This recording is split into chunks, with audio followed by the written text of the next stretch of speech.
हम hydrogen spectrum की बात कर रहे हैं, तो हाइड्रोजन स्पेक्ट्रम में बाल्मर सीरीज़ हमेशा कहाँ होती हैं? विजिबल रेडिएशन में होती हैं, but only for hydrogen. In case of other atom they may belong with ultra violet light.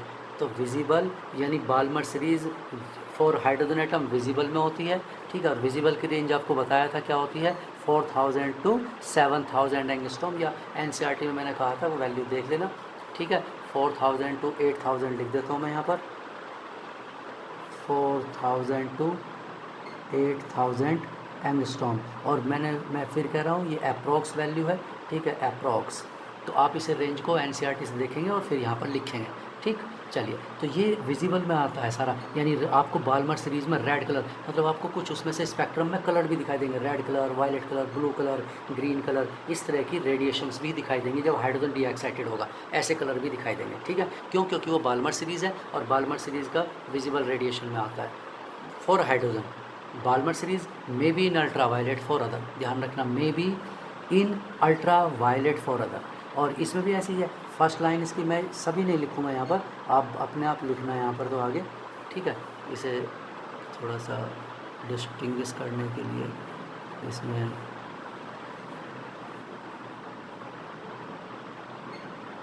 कोई कन्फ्यूज़न ना हो, तो फर्स्ट लाइन N1 क्या होगा 2 और N2 क्या होगा 3, और लास्ट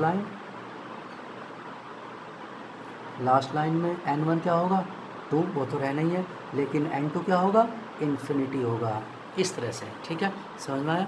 तो ये इसी तरह से होगा। अब इसके बाद में कौन सा होगा, थर्ड कौन सा बताया था, पास्चन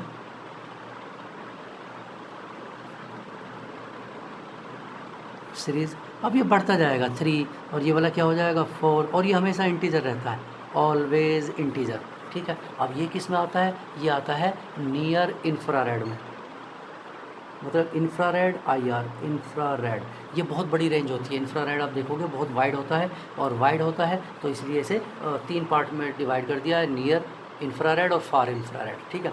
और नियर इंफ्रारेड में क्या होता है, वो सभी मोर देन 7000 आता है, मोर देन 8000 या 7000 एंगस्ट्रॉम, ठीक है। अगर यहाँ पर ये 8000 लिखा तो यहाँ भी हम 8000 लिखेंगे, वहाँ 7000 एंगस्ट्रॉम या 7500 लिखा था हमने, मैं 8 ही लिख देता हूँ, ठीक है। अप्रोक्स 8000 एंगस्ट्रॉम ग्रेटर दैन 8, मतलब इंफ्रारेड में आएगा वो। एक बार आप उसकी न्यूमेरिकल वैल्यू मैंने पहले कहा, वो एक बार चेक कर लेना, ठीक है। अप्रोक्स वैल्यू मैं लिख रहा हूँ, एग्जैक्ट नहीं लिख रहा हूँ, एनसीईआरटी में देख लेना। और ऐसे ही इसकी लास्ट लाइन फर्स्ट लाइन अपने आप लिख लेना, क्या होगी क्या नहीं होगी, ठीक है।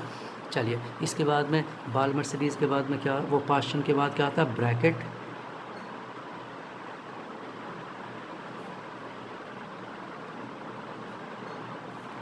सीरीज़। इसमें ये 4 हो जाएगा, ये 5 6 7 एट्सेट्रा।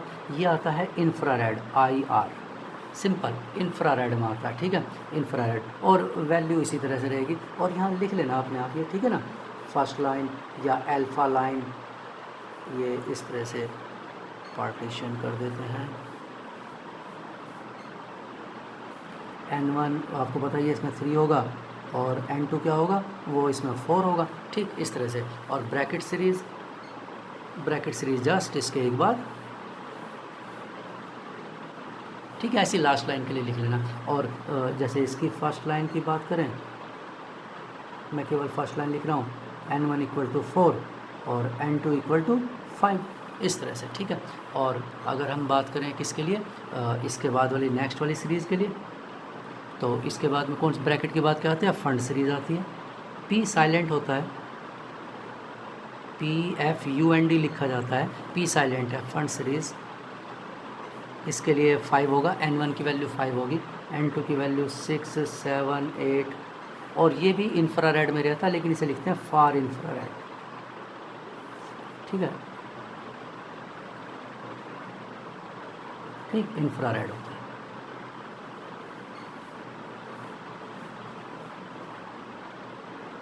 और रेंज तो वही रहनी है इसकी भी, और इसकी भी ऐसे ही फर्स्ट लाइन, बस फर्स्ट लाइन लिख देते हैं, N1 = 5, एक एक बढ़ाते जाइए बस, N2 = 6, ठीक है, इस तरह से। और इसके बाद लास्ट हमफ्रे सीरीज़, वैसे तो कुछ बुक्स में तो लिखा भी नहीं होता ये हमफ्रे सीरीज़, ठीक है। हम्फ्रे सीरीज़ ये यहाँ पर 6 होगा, ये 7 8 9 एटसेट्रा अप टू इन्फिनिटी, और ये भी फार इंफ्रारेड में ही होता है, फार इंफ्रारेड, ठीक। और ये भी उसी तरह से, और इसकी फर्स्ट लाइन उसी तरह से, ठीक है। First line n1 equal to 6 और n2 इक्वल टू 7, और अगर इसकी तो लिख देते हैं लास्ट लाइन की बात करें तो n1 तो 6 रहेगा, लेकिन n2 क्या हो जाएगा, इनफाइनाइट। वेरी गुड, ठीक है। इस तरह से तो ये सीरीज़ है। हम्फ्रे के बाद वाला नेक्स्ट वाला, जैसे हम बात करें कि सर 7 हो जाए और 8, नहीं, मैंने कहा ना 7 और 8 के बीच में जितना हम न्यूक्लियस से दूर जाते हैं एनर्जी का गैप कम हो जाता है, ऑर्बिट्स के बीच में 1 2 के बीच में मैक्सिमम होता है, उसके बाद कम होने लगता है, और 7 8 के बीच का या 8 9 के बीच का गैप इतना कम होता है, इतनी न्यूमेरिकल वैल्यू कम आती है, यानी कि जो रेडिएशन वो रिलीज़ करेगा वी कांट ऑब्जर्व इट, इतनी कम वैल्यू होगी उसकी एनर्जी की, इतना छोटा वेवलेंथ होता है, हम उसे रीड ही नहीं कर पाते। वेवलेंथ की एक लिमिट है हमारे पास इंस्ट्रूमेंट की जो उसे रीड करेगा, सब मिक्सअप हो जाता है, मिक्स हो जाता है, यानी 6 से आता है तो वो भी 7 से 6 आना या 8 से 6 आना सेम आंसर आता है, मतलब उसे हम डिस्टिंग्विश नहीं कर पाते, ठीक है। हमारे पास इंस्ट्रूमेंट नहीं है, आगे कभी इंस्ट्रूमेंट होंगे तो हम उसे डिस्टिंग्विश कर लेंगे, ठीक। ये क्लियर, चलिए।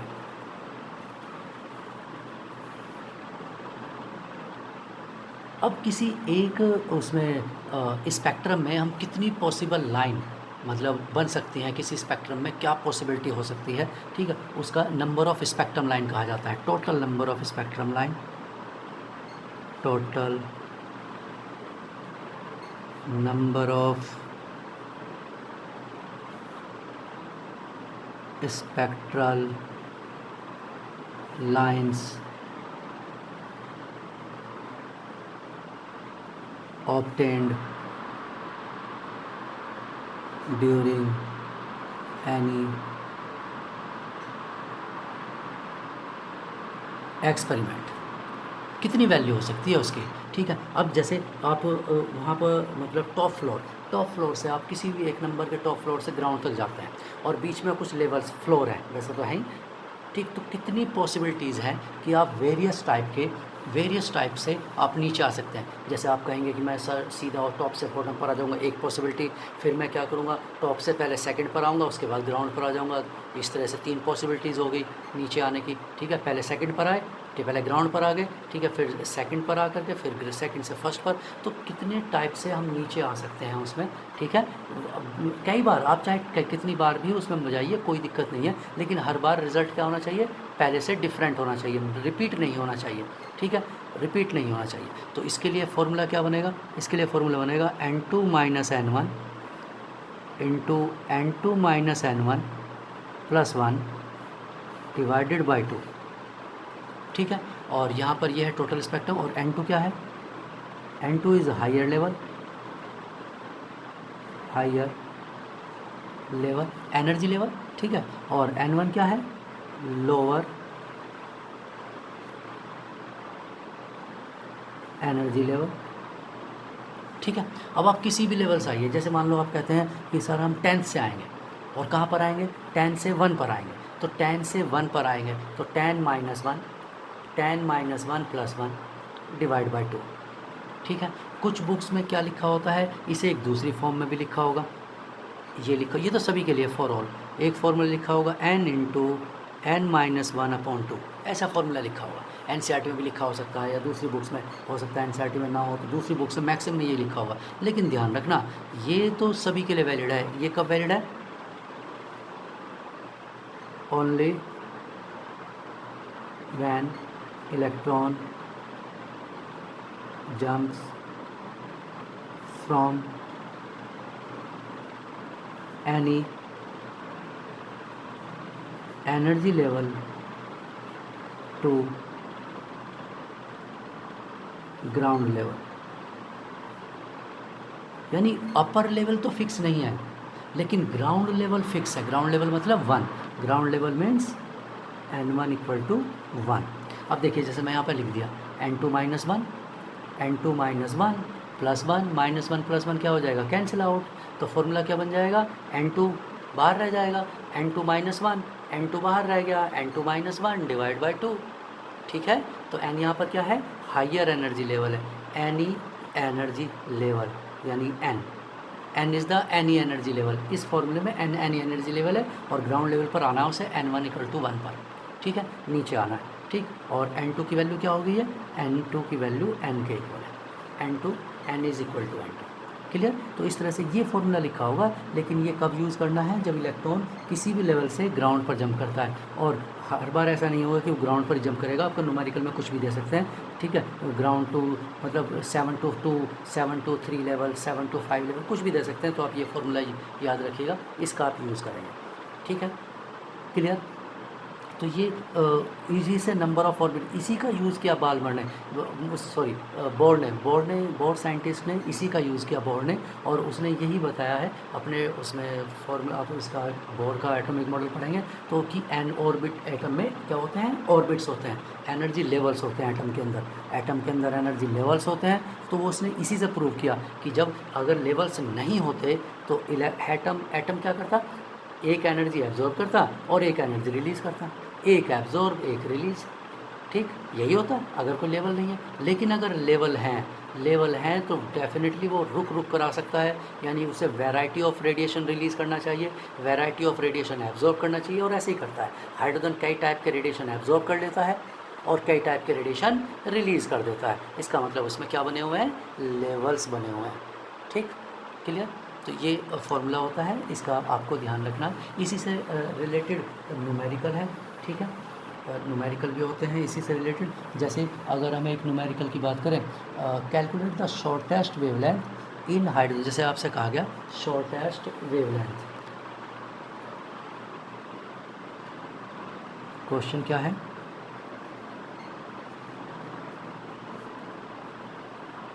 कैलकुलेट द shortest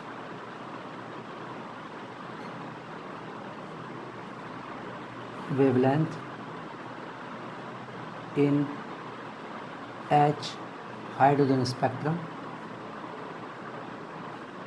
ठीक है, ऑफ, अब देखिए कुछ नहीं बताया, बस नाम लिख दिया, लाइमन सीरीज़। और RH की वैल्यू वैसे तो इसमें लिखा हुआ है लेकिन गिवन नहीं होती है, ध्यान रखना, एग्ज़ाम में आपको नहीं मिलेगी। ठीक, और अगर मिलेगी तो इस यूनिट में होगी। और इसे मैंने आपको कहा कि क्या यूज़ करते हैं, 1 × 10⁻⁻7 मीटर इन्वर्स की फॉर्म में ही यूज़ करते हैं। तो हम कैलकुलेट कर लेते हैं। चलिए, अब वो कहता है शॉर्टेस्ट वेवलेंथ। अभी आपको क्या बताया, energy inversely proportional to lambda. ठीक है, shortest wavelength lambda equal to क्या है, शॉर्टेस्ट वैल्यू। देयरफॉर एनर्जी क्या होगी, लार्जेस्ट वैल्यू। ठीक है, अब लाइमन सीरीज में लार्जेस्ट वैल्यू कब होगी, एनर्जी की लार्जेस्ट वैल्यू किसके लिए होगी। चलिए हम यहाँ पर लिख लेते हैं। चलिए पहले हम बात करते हैं फर्स्ट लाइन की। ठीक है, फर्स्ट लाइन, ठीक, फर्स्ट लाइन हम किसकी बात कर रहे हैं, लाइमन सीरीज़, ध्यान रखना। मैं और यूनिवर्सल बात नहीं कर रहा हूँ, मैं लाइमन सीरीज़ की बात कर रहा हूँ। तो लाइमन सीरीज़ के लिए फर्स्ट लाइन क्या होती है, N11 N2 2, यही लिखवाया अभी हमने पीछे। तो ये फर्स्ट लाइन गैप, अब देखिए ध्यान से देखिए कितना गैप है, ये इतना गैप है, इतना। ठीक है, फर्स्ट लाइन के लिए। और लास्ट लाइन के लिए देखिए कितना है, लास्ट लाइन के लिए तो इनफाइनाइट तक जाना है, कोई लिमिट ही नहीं है। तो एनर्जी गैप कौन सा बड़ा हुआ है, ये वाला एनर्जी गैप बड़ा हुआ। ठीक है, यानी कि ये मिनिमम एनर्जी है। First line N1 to N2 transition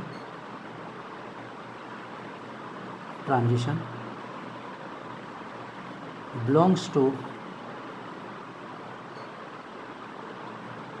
minimum energy of the series of the Lyman series। Lyman series की मिनिमम होगी, ठीक है। और minimum energy means highest wavelength, ठीक है, हाईएस्ट या लॉन्गेस्ट, लॉन्गेस्ट वेवलेंथ, ठीक है। ऑब्वियसली अगर एनर्जी मिनिमम है, इन्वर्स रिलेशन है ना, एनर्जी मिनिमम है तो क्या होगा, लॉन्गेस्ट वेवलेंथ होगी, लॉन्गेस्ट। तो क्या हमें लॉन्गेस्ट चाहिए? नहीं, हमें तो शॉर्टेस्ट चाहिए। इसका मतलब हम कहाँ पर चलते हैं, इसका सेकंड लाइन पर जाएंगे? नहीं, हम जाएंगे सीधा कहाँ, last line of Lyman series. Lyman series की लास्ट लाइन क्या होगी, n1 1 और n2 क्या होगा, इनफाइनाइट। अब ये भी लिखा था ना, इसका मतलब क्या है, transition belongs to the transition belongs to the maximum energy of the Lyman series। ऐसे ही हर सीरीज़ के लिए अपनी अपनी ट्रांजिशन वैल्यू होती है कि वो कहाँ से कहाँ पर आएगा। यानी लास्ट लाइन में, लिमिटिंग लाइन में मैक्सिमम एनर्जी इन्वॉल्व होती है। Limiting line of any series has its maximum energy, और मैक्सिमम एनर्जी है तो इट मीन्स क्या होगा, इट मीन्स शॉर्टेस्ट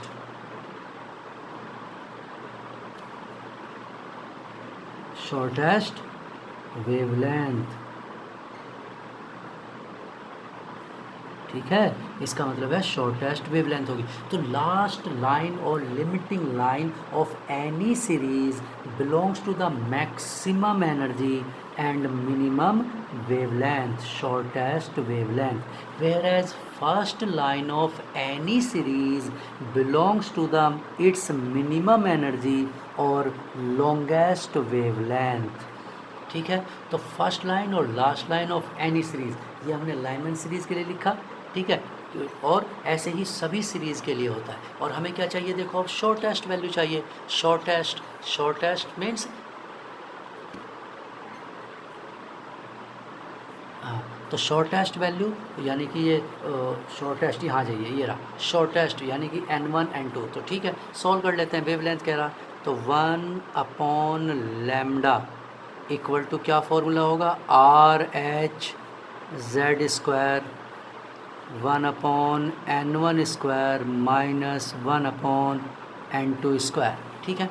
चलिए तो वैल्यू लिखते हैं। RH की वैल्यू अभी मैंने कहा वैसे जो इसमें गिवन है उसे यूज़ कर लीजिए, ठीक है। तो चलो हम इसी को यूज़ कर लेते हैं, मीटर में लिख लेते हैं। तो मीटर में क्या हो जाता है, ये 1.09677 इंटू 10⁻⁻7 -7 लिखवाया या मैंने कैपिटल मतलब पॉजिटिव 7 लिखवाया, बताइए क्या लिखवाया आपको, पॉजिटिव 7 लिखवाया है, ठीक है ना, पॉजिटिव 7। तो इसलिए याद रखिएगा नेगेटिव 7 नहीं है, पॉजिटिव 7 है, ठीक है। तो पॉजिटिव 7 मीटर इन्वर्स, और यूनिट मीटर्स में लिख दिया हमने, तो मीटर इन्वर्स ही होगा। Z 1 होता है किसके लिए, हाइड्रोजन के लिए, और इनटू, अब देखिए n1 की वैल्यू क्या है 1, तो 1/1² माइनस n2 की वैल्यू क्या है इन्फिनिटी, 1/∞²। अब 1/∞² तो क्या होगा 0, तो 1 माइनस 0 क्या हो जाएगा, ठीक है, कोई इफेक्ट ही नहीं पड़ने वाला इस पर, तो और 1 का स्क्वायर पर कोई इफेक्ट नहीं पड़ने वाला। तो इसका मतलब है ये टर्म तो क्या हो गया, 1/λ इक्वल टू हुआ 1.09677 into 10⁻⁷ metre inverse. Therefore lambda equal to क्या हो गया, 1/1.09677 10⁻⁷ मीटर, ठीक है। अब ये ऊपर जाकर क्या हो जाएगा, पॉजिटिव हो जाएगा, और 1 से 1 ये तो दोनों 1 ही हैं, तो ऑलमोस्ट क्या आ जाएगा, एग्जैक्ट वही वैल्यू आ जाएगी, मतलब यही 10⁻⁷ ही -7 ही आ जाएगा। पर फिर भी हम इसे सॉल्व कर लेते हैं, डिवाइड कर लेते हैं, 1.1 मान लेते हैं। 1.1 मानेंगे तो 1 को डिवाइड करेंगे तो 9 पॉइंट, ठीक है, तो इतनी वैल्यू आने वाली है इसकी 911.7 इंटू 10⁻⁻, कितना हो गया, ये हो जाएगा -10 मीटर, ठीक है। -7 था ना, तो 3 पावर हमने बढ़ा दी, इसे 1000 मान लिया इसे, ठीक है 7, और उससे क्या आ गया 911 आ गया, ठीक। मीट ऐसा इसलिए किया जिससे हम इसे किस में लिख सकें, इसे एंगस्ट्रॉम यूनिट में लिख सकें, तो 911.7 एंगस्ट्रॉम। क्यों? क्योंकि 1 एंगस्ट्रॉम इक्वल टू होता है 10⁻⁻10 मीटर, ठीक है।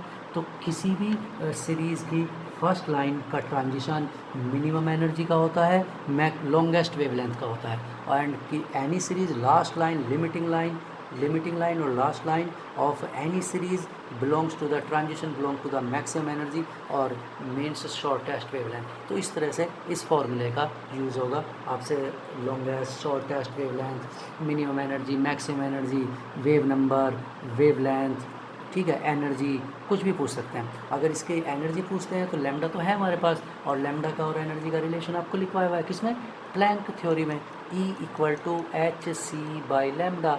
तो आप hc की वैल्यू को डिवाइड करिए लैम्डा से, यू गॉट द एनर्जी, आपको एनर्जी मिल जाएगी, ठीक है, यानी एनर्जी का आंसर मिल जाएगा, क्लियर।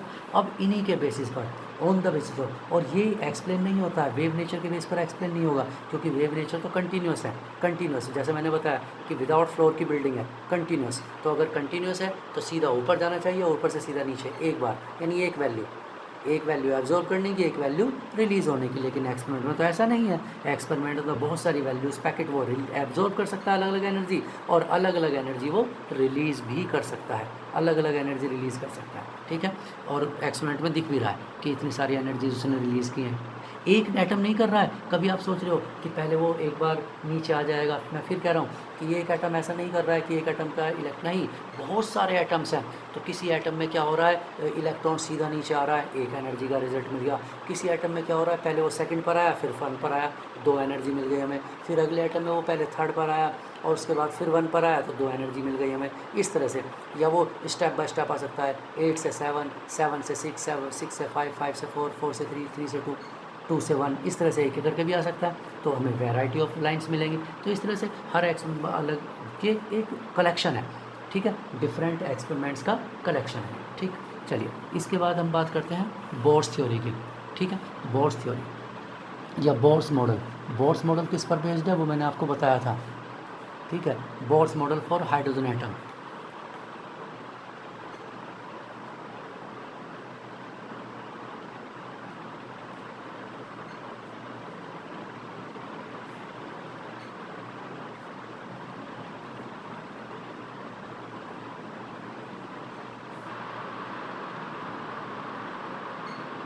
हाइड्रोजन एटम, ठीक है। और ये किस पर बेस्ड है, ये कई पर बेस्ड है चीज़ें।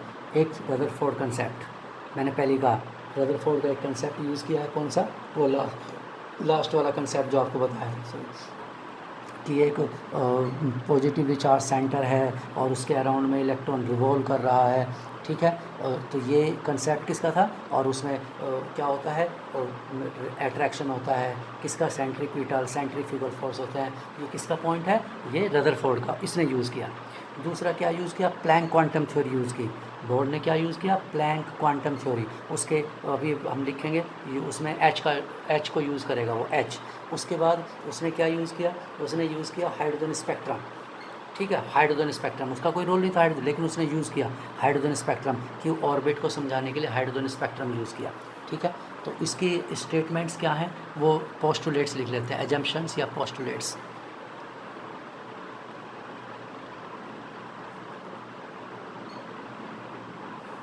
ठीक है। आपको पहले ही कहा था कि पोस्टुलेट्स क्या होते हैं, एजम्पशंस या थॉट्स होते हैं, postulates of bourse theory,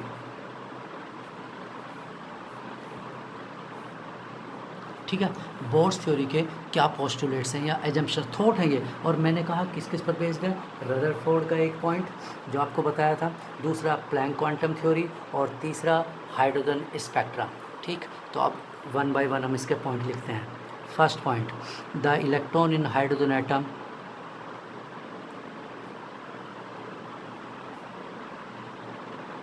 the electron in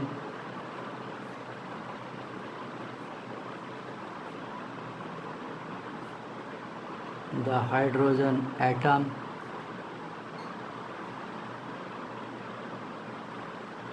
revolves around the nucleus या around the positive charge, around the nucleus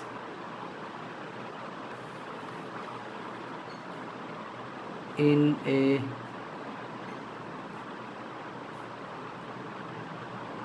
circular path, ठीक है, of fixed radius and energy, ठीक है। एक सर्कुलर पाथ है, यानी कि बोर के टाइम तक ये पता ही नहीं था कि एटम स्फेरिकल होता है।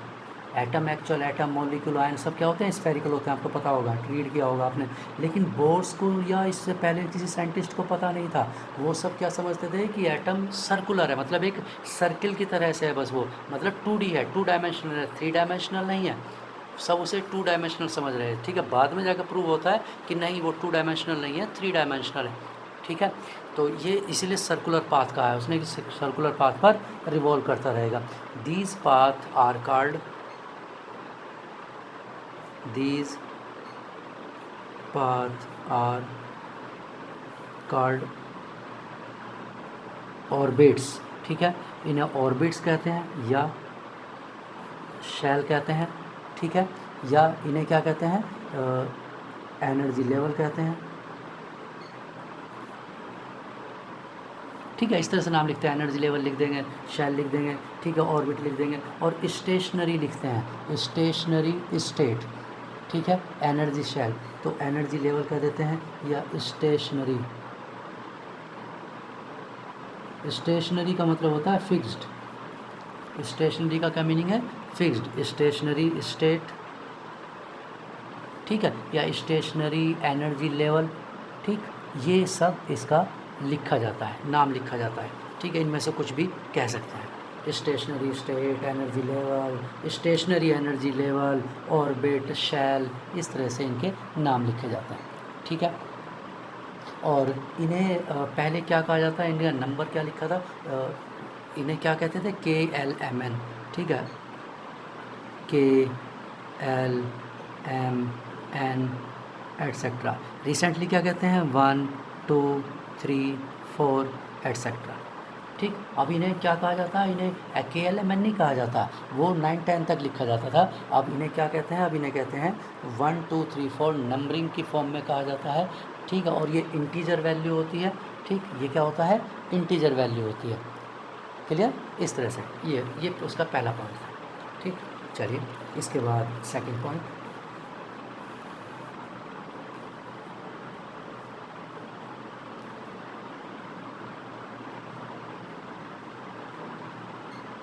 और स्टेशनरी वाला मतलब अगर आप वो लिखना चाहें वो पॉइंट भी लिख सकते हैं, जो पॉइंट उसने बताया था, इलेक्ट्रॉन स्टेबलाइज ऑन द, या stability of electron is due to the coulombic force, centripetal force, वो वाला पॉइंट भी आप इसमें लिख सकते हैं, ठीक है।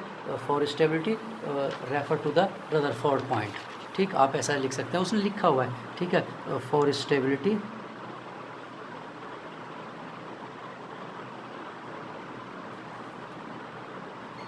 of electron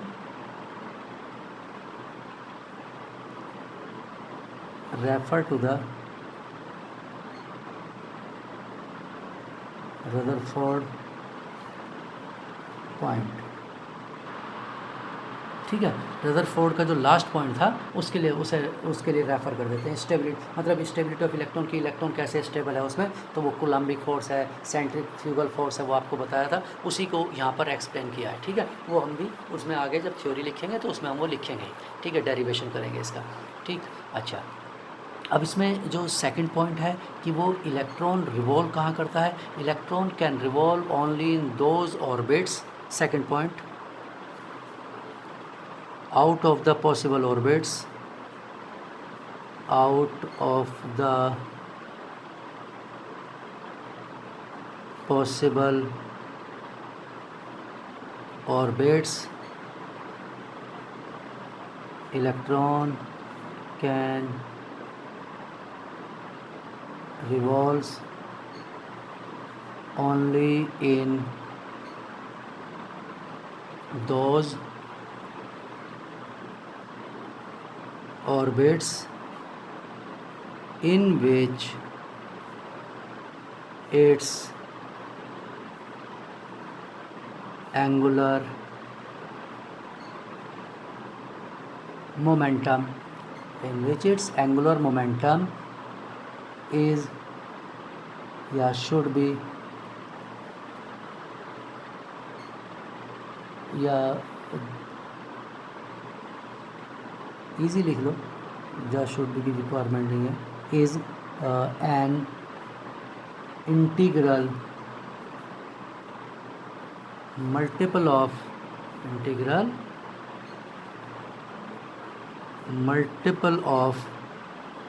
h upon 2 pi. ठीक है, means M V R equal to N H upon 2 pi. M V R क्या है यहाँ पर? एंगुलर मोमेंटम है। ठीक है, अब यहाँ वैल्यूज़ लिख लेते हैं। क्या है? M mass of electron, V velocity of electron, R radius, r is the radius of orbit, radius of the orbit in which electron revolves। ठीक है, और एम वी आर ये क्या होगा? एंगुलर मोमेंटम होता है। एन क्या है यहाँ पर? N equal to 1 2 3 4 et cetera. ठीक है, ये वैल्यूज़ हैं और ये इंटीजर ही रहता है। इसे क्या कहते हैं? Principal quantum number.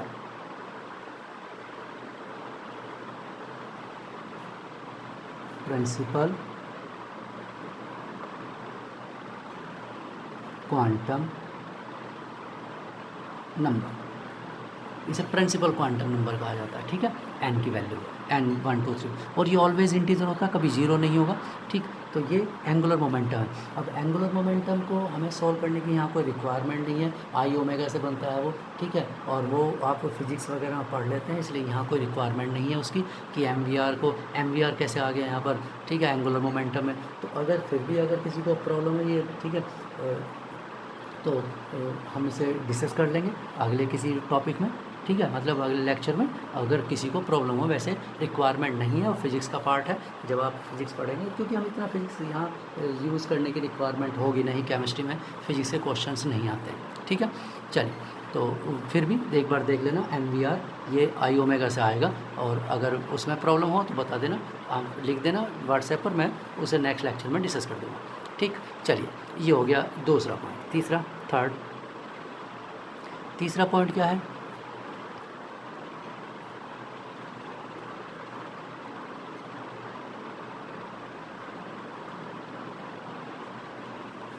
as long as